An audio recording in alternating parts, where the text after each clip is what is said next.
In the year 9 of the Common Era, deep within the dark forests of Germania, the most devastating military catastrophe in Roman history was about to unfold. 3 entire legions, nearly 20,000 of Rome's finest soldiers, would vanish into the mist and mud of the Teutoburg Forest, not retreating, not regrouping, but completely annihilated in an ambush so perfectly executed that it would haunt the Roman Empire for generations. This is the story of how one man's betrayal brought the unstoppable Roman war machine to its knees, how 3 proud legions bearing the numbers 17, 18, and 19 were so thoroughly destroyed that Rome would never dare use those numbers again. By the dawn of the 1st century, Rome stood as the undisputed master of the known world. From the sun-scorched deserts of Egypt to the misty hills of Britain, the eagles of Rome cast their shadow over an empire that stretched beyond the wildest dreams of any previous civilization. Yet there remained one frontier that defied Roman conquest. Beyond the Rhine River lay Germania, a vast wilderness of dense forests, treacherous bogs, and fierce tribes who valued their freedom above life itself. The Romans had tasted victory here before. Julius Caesar had crossed the Rhine decades earlier, demonstrating Roman power to the Germanic peoples. But Caesar had returned to Gaul, leaving the tribes to their ancient ways. Now, under Emperor Augustus, Rome sought something far more ambitious than a mere demonstration of force. They wanted to transform this untamed land into a Roman province, complete with roads, cities, taxes, and Roman law. The plan was breathtaking in its scope. Roman engineers would drain the marshes. Roman architects would build forums and bathhouses. Roman administrators would collect tribute from peoples who had never known such systematic authority. To this non-accomplishmental task, Augustus appointed Publius Quinctilius Varus as governor of Germania. Varus was no ordinary commander. He was one of the most trusted senators of his age, a personal friend of the emperor himself, and a man with proven experience in provincial administration. He had already demonstrated his ability to bring order to unruly territories during his governorship in Syria, where he had crushed rebellions with ruthless efficiency. If anyone could transform the wild Germanic tribes into obedient Roman subjects, it was Varus. The Roman strategy was methodical and proven. First, establish military dominance through superior discipline and equipment. Second, co-opt local elites by offering them positions within the Roman system. Third, gradually introduce Roman customs, laws, and taxation until the conquered peoples could no longer imagine life without Roman rule. It had worked in Gaul, it had worked in Spain, and it had worked across the Mediterranean. There was no reason to believe Germania would be different. Varus commanded a force that represented the very pinnacle of Roman military might. 3 full legions stood under his banner, the 17th, 18th, and 19th. Each legion was a self-contained military machine of approximately 6,000 professional soldiers. These were not hastily recruited militia or foreign auxiliaries of questionable loyalty. These were Roman citizens, trained from youth in the brutal discipline of the legions, equipped with the finest weapons and armor the empire could provide. The legionaries wore the famous lorica segmentata, overlapping plates of iron that provided unmatched protection while allowing surprising freedom of movement. Their shields, the scuta, were curved rectangles of layered wood and leather, reinforced with iron and designed to interlock with those of their comrades, forming an impenetrable wall of bronze and steel. Each soldier carried the gladius, a short stabbing sword perfectly balanced for close combat, and the pilum, a heavy javelin engineered to punch through enemy shields and armor at ranges up to 30 meters. But the true strength of the Roman legions lay not in their individual equipment, but in their tactical formations and iron discipline. The Romans had perfected the art of warfare through centuries of conquest. They could march 20 miles a day in full equipment, construct fortified camps each evening, and deploy into battle formations with mechanical precision. Their centurions, the backbone of the legion who had earned, were veterans their rank through years of combat and could maintain order even in the chaos of battle. Against such a force, what could the scattered Germanic tribes possibly accomplish? They fought with spears and shields, wore little armor, and had no understanding of siege warfare or complex tactics. Roman confidence was not arrogance. It was mathematical certainty. The legions had crushed Gallic warriors at Alesia. They had broken Egyptian phalanxes at Actium. They had scattered Parthian cavalry in the eastern deserts. Germanic tribesmen, however fierce, could hardly pose a greater challenge. Yet among these supposedly primitive tribes walked a man who would prove that confidence could be the deadliest enemy of all. His name was Arminius, and he possessed something no previous enemy of Rome had ever wielded: intimate knowledge of Roman military secrets combined with the trust of Roman commanders. Arminius was a prince of the Cherusci tribe, born into the Roman-friendly faction that had chosen cooperation over resistance. As a young man, he had been sent to Rome as a hostage, a common practice that ensured tribal loyalty while educating barbarian nobles in Roman ways. But unlike most hostages, Arminius had thrived in the imperial capital. He learned Latin, studied Roman law and customs, and most crucially, joined the Roman military.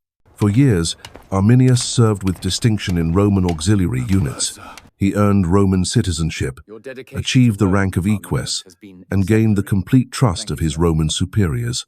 He fought alongside Roman soldiers in distant campaigns, learned their tactics, understood their strengths and weaknesses, and observed how they thought and planned.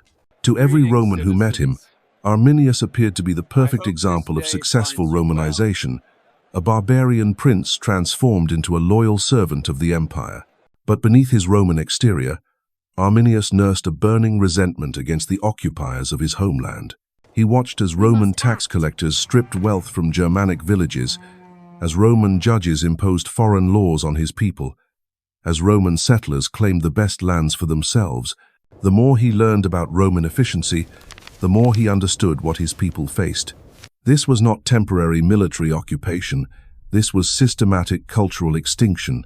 When Varus arrived in Germania with his 3 legions, Arminius saw his opportunity. The Roman governor was competent but overconfident, skilled in administration but lacking the military genius of a Caesar or a Pompey. More importantly, Varus trusted Arminius completely. The Germanic prince had served Rome faithfully for years, spoke perfect Latin, and understood Roman customs better than many Romans themselves. Who better to help navigate the complex tribal politics of Germania?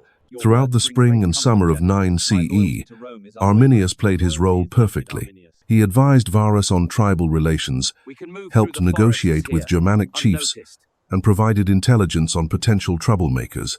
All the while, he was secretly traveling between the tribes, building a coalition unlike anything the Germanic peoples had ever achieved. Using his knowledge of Roman military procedures and his prestige as a Roman officer, he convinced dozens of tribal leaders to coordinate their efforts for one massive strike. The plan that emerged was breathtaking in its audacity. Rather than face the legions in open battle where Roman discipline and equipment would prove decisive, Arminius would lure them into terrain where their advantages became liabilities. The dense forests and marshy ground of the Teutoburg region would break up Roman formations, neutralize their cavalry, and allow Germanic warriors to strike from concealment before melting back into the wilderness. As autumn approached and the campaigning season neared its end, Arminius made his move. He reported to Varus that a rebellion had broken out among the Bructeri tribe in the northwestern reaches of Germania. The uprising needed to be crushed quickly before it could spread to other tribes. Rather than taking the usual safe route back to winter quarters along the Rhine, Varus should march northwest through the Teutoburg Forest, crushing the rebellion along the way. It was a masterful deception. The story was plausible, the strategic logic sound, and the messenger completely trusted. Varus took the bait without hesitation, ordering his 3 legions to prepare for what he expected would be a routine punitive expedition against a minor tribal uprising. As September arrived with its crisp morning air and the first hints of autumn color in the Germanic forests, Varus began preparations for what he believed would be a swift campaign against rebellious tribes. The Roman war machine stirred to life with its characteristic efficiency. Supply wagons were loaded with provisions for what Arminius had described as a brief detour, perhaps 2 days of marching to crush the uprising and return to the Rhine. Engineers packed their tools for bridge building and road construction. Camp followers, including soldiers' families, prepared for the journey that would take them through unfamiliar territory. The column that departed the Roman base stretched for miles across the Germanic landscape, At the front rode the cavalry scouts, their horses stepping carefully along the narrow forest paths. Behind them marched the advance guard of legionaries, their armor gleaming despite the overcast skies, their standards held high with pride earned through countless victories. The main body of the three legions followed in disciplined formation, each century maintaining perfect spacing even on the winding forest tracks. But this was not the compact, maneuverable force that had conquered Gaul or crushed rebellions in distant provinces. The need to transport supplies, equipment, and non-combatants had transformed the Roman column into something far more vulnerable. Baggage trains stretched between the military units, loaded with everything from siege engines to personal belongings.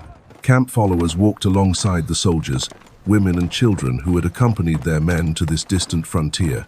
The column extended 7, perhaps 8 miles from front to rear, a serpent of humanity winding through the increasingly dense forest.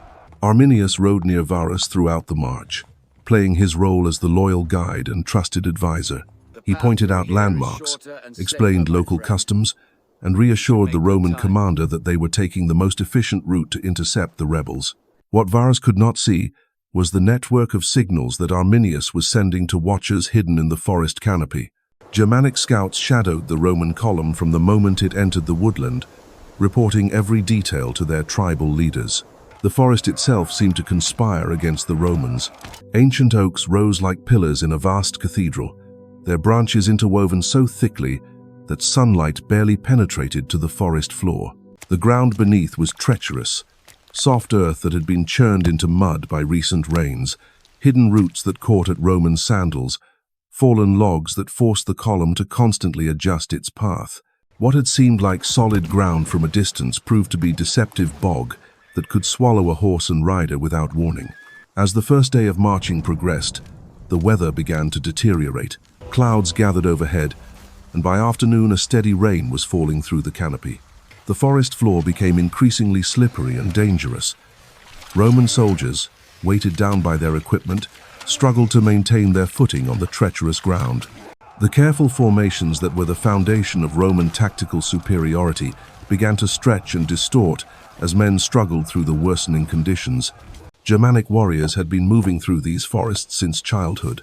They knew every game trail, every stream crossing, every patch of solid ground in the vast bog. What was nearly impassable terrain for the Romans was familiar territory for the tribesmen. As the Roman column struggled forward, Germanic forces were positioning themselves with deadly precision along the route ahead. The tribal coalition that Arminius had assembled was unlike anything the Germanic peoples had achieved before. Cherusci warriors formed the core of the force, but they had been joined by fighters from the Bructeri, the Marsi, the Chatti, and dozens of smaller tribes. These were not the disorganized barbarian hordes that Roman propaganda often described. Many had fought as Roman auxiliaries themselves, learning Roman tactics and understanding Roman weaknesses. They carried weapons taken from previous skirmishes, wore captured Roman armor, and moved with the discipline of experienced warriors. The ambush site had been prepared with meticulous care. Along the northern slope of the Kalkriese hill, Germanic workers had constructed a turf wall nearly half a mile long. The earthwork stood 5 feet high, topped with a wooden palisade that provided cover for hundreds of warriors. Gates built into the wall would allow Germanic forces to surge out in coordinated attacks, then retreat to safety behind the fortifications. Between the wall and the Roman path lay a narrow corridor, barely wide enough for the column to pass, with treacherous bog on one side and the fortified slope on the other. As the Roman column approached this carefully prepared killing ground, Varus remained confident in his mission and his guide. Reports from his scouts suggested nothing more threatening than difficult terrain ahead. The idea that the scattered Germanic tribes could coordinate a major ambush against 3 full legions seemed absurd. These were the same peoples who had spent generations fighting among themselves, who possessed no siege weapons, no cavalry worth mentioning, and no experience in large-scale warfare. But confidence, as Varus was about to discover, could be the most dangerous enemy of all. The Roman military machine that had conquered the known world was about to encounter an opponent who understood its every strength and weakness. The trap was set, the weather was worsening, and 20,000 Roman souls were marching steadily toward their doom. The second day of the march dawned grey and miserable. Rain continued to fall in steady sheets, turning the forest floor into a muddy morass that sucked at Roman boots and wagon wheels. The column, already stretched thin by the difficult terrain, began to lose its cohesion entirely. Gaps opened between units as some struggled through particularly difficult passages, while others waited for the path ahead to clear. Germanic signals flickered through the forest like ghostly flames. Warriors moved into their final positions behind the turf wall, arrows nocked and spears ready. The moment of truth was approaching, and Arminius knew that everything depended on the next few hours. Roman confidence was about to meet Germanic cunning in a collision that would echo through the centuries. The morning mist clung to the forest floor like the breath of ghosts as the Roman column resumed its march on that fateful second day. Varus, riding near the front of his forces, peered through the gloom at the narrow passage ahead. The path wound between towering trees, whose branches formed a canopy so dense that even at midday, the forest remained shrouded in perpetual twilight. What the Roman commander could not see were the hundreds of eyes watching his every move from the shadows. Behind the carefully constructed earthworks on Kalkriese hill, Germanic warriors crouched in silence. These were not the wild, undisciplined barbarians of Roman imagination. Many bore scars from previous battles. Others wore pieces of Roman armor stripped from fallen enemies in earlier skirmishes. They understood that this moment would determine whether their children would grow up free or as slaves to Roman masters. The weight of that knowledge steadied their hands and hardened their resolve. Arminius continued his performance as the loyal guide, pointing out supposed landmarks and reassuring Varus that the rebellion they sought lay just ahead. But his heart pounded with the knowledge that years of careful planning were about to reach their climax. Every conversation with tribal chiefs, every secret meeting in forest clearings, every risk taken to build this unprecedented coalition had led to this moment. The survival of Germanic freedom hung in the balance. The Roman column stretched across miles of treacherous terrain, its formation growing more ragged with each passing hour. Legionaries who had marched in perfect step across the open fields of Gaul now stumbled through knee-deep mud, their heavy equipment becoming a burden rather than an advantage. Cavalry horses, bred for the plains of Italy, struggled to find secure footing on the slippery forest floor. Supply wagons bogged down in hidden marshes, requiring dozens of men to free them, further disrupting the column's progress. As the Romans approached the narrow passage between the hill and the bog, the very landscape seemed to funnel them toward destruction. The path narrowed to barely 20 feet in some places, forcing the mighty legions to compress into a vulnerable stream of humanity. Officers shouted orders to maintain formation, but the terrain made their commands impossible to execute. The disciplined military machine that had conquered nations was being slowly strangled by mud and branches. Then came the moment that changed everything. A Germanic war horn echoed through the forest, its haunting cry seeming to rise from the earth itself. For a heartbeat, the Romans paused, uncertain of what they had heard. In that instant of confusion, the forest exploded into violence. The attack erupted from multiple directions simultaneously. Germanic warriors poured through the gates in their earthwork wall, their war cries piercing the morning air like the screams of hunting wolves. From the dense undergrowth on both flanks came more fighters, appearing as if conjured from the very trees themselves. Spears flew in deadly clouds, finding gaps in Roman armor with terrifying accuracy. The ambush was so perfectly timed and coordinated that entire Roman units found themselves surrounded before they could react. The legionaries, caught in the worst possible formation for defense, struggled desperately to form their traditional battle lines. But the narrow passage and treacherous footing made their disciplined maneuvers impossible. Men slipped and fell as they tried to lock shields, creating gaps that Germanic spears exploited with deadly efficiency. The pilum volleys that had broken enemy charges across the empire were useless in the tangled forest where targets appeared and vanished like phantoms. Centurions screamed orders above the chaos, their voices hoarse with desperation. Veterans who had served in a dozen campaigns found themselves fighting for their lives in conditions they had never imagined. The Germanic warriors seemed to know exactly where to strike, targeting officers first to break Roman command structure, then focusing their attacks on the gaps between units where isolated soldiers could be overwhelmed. The baggage train became a scene of unimaginable horror. Camp followers who had never seen battle found themselves trapped in a nightmare of blood and steel. Women clutched their children as Germanic warriors swept through the wagons, seeking valuable equipment and prisoners. The precious siege engines and artillery pieces that represented Roman technological superiority became obstacles that further disrupted any attempt at organized defense. Varus, realizing the magnitude of the disaster unfolding around him, tried to rally his forces for a fighting withdrawal. But the Germanic attack had been planned with devastating precision. Every escape route was blocked, every defensive position anticipated and countered. The Romans found themselves trapped in a killing ground where their traditional advantages meant nothing, and their enemies held every card. As the first day of the ambush wore on, the forest floor grew slick with blood and littered with the bodies of Rome's finest soldiers. Germanic warriors, emboldened by their success, pressed their attacks with increasing ferocity. They had waited generations for this moment of revenge against their oppressors, and they showed no mercy to the men who had come to enslave their people. The weather continued to deteriorate, as if the very gods had turned against Rome. Rain fell in torrents, making visibility nearly impossible and turning the battlefield into a quagmire. Roman armor, designed to deflect weapons on dry ground, became a death trap in the sucking mud. Soldiers weighted down by their equipment found themselves unable to maneuver, easy targets for Germanic spears and axes. Night brought no respite from the slaughter. The Romans, trained to construct fortified camps each evening, found themselves unable to establish any secure position. Germanic attacks continued through the darkness, phantom strikes that materialized from the Black Forest and vanished just as quickly. The psychological pressure was as devastating as the physical assault, wearing down Roman morale with each passing hour. By dawn of the third day, the once mighty column had been reduced to scattered groups of survivors, desperately seeking any way out of the death trap that surrounded them. 3 proud legions that had marched into the forest with banners flying and armor gleaming were now broken remnants fighting for their very existence. The eagles that had led Rome to victory across the known world lay trampled in the Germanic mud, their golden glory tarnished forever.